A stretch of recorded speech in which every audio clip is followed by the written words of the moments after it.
Hello everyone, and welcome back.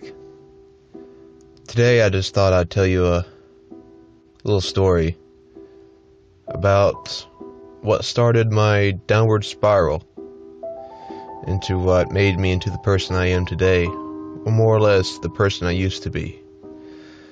So, let's go back about 10 years to when I was in middle school. It was my last month there till the end of the year. And our school had a tradition of every Friday they would let the students out to go play in the field for an hour before school let out.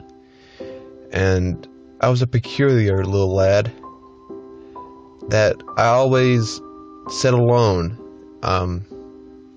at the edge of the field in a little clearing of trees. And I was sitting at this picnic table talking to one of my friends. I didn't have that many guy friends. I was always talking to all the girls that went to our school, just mainly because of, at the time, boys my age, I felt they were more or less stupid. They didn't care about what went along around them. They didn't care for life outside of everything that was happening right before them. They only cared about the now.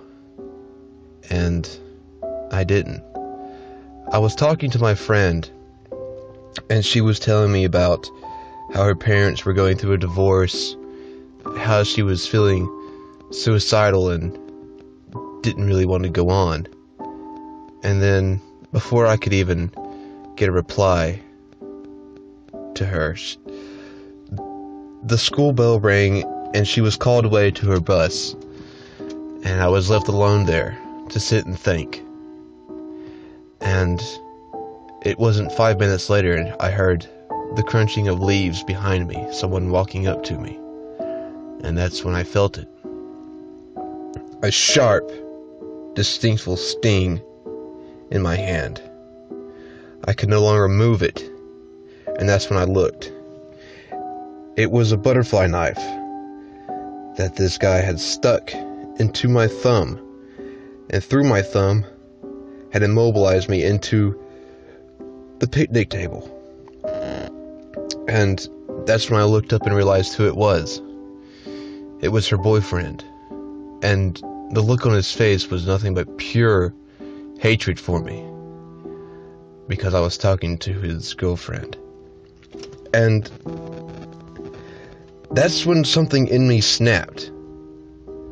The world seemed to go quiet around me. I could no longer hear him talking. Everything was going half the speed of what it normally would. And that's when I snapped. I reached into my book bag, and I grabbed the geode I had taken from the science class that day, and I threw it as hard as I could towards him. And the sound of the crack of it hitting his forehead would make any sane, normal person cringe. And that's when it happened. I started laughing, uncontrollably, maniacally, just...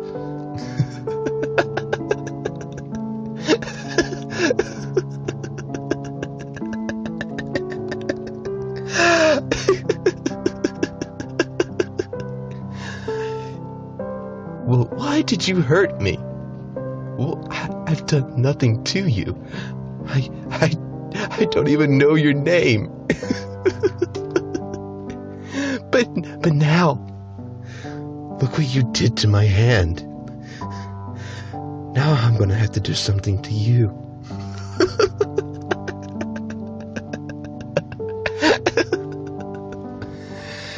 And I wasn't the strongest kid in school. I looked pale, skinny, and sickly. But something changed whenever he stabbed me. I had a strength inside of me. I was able to pick him up to the back of his shirt and throw him on the table. And he was still coming in and out of consciousness, and I grabbed his left hand, and I curled each of his fingers up until he had a little fist, except for his pinky finger. And that's when I grabbed the knife that was sticking from my thumb out, and I put it to his. I put it on top of his pinky, still laughing, and I drew it back real slowly, and I could feel it slicing through every layer of skin, then meat, then bone, cartilage, marrow, and then a release of nothingness. There was nothing left to cut. And he was screaming the entire time at the top of his lungs, as loud as he could, but no one could hear him over the laughter and the screams of the other children playing in the field. And no one came to his help. No one was there to stop me.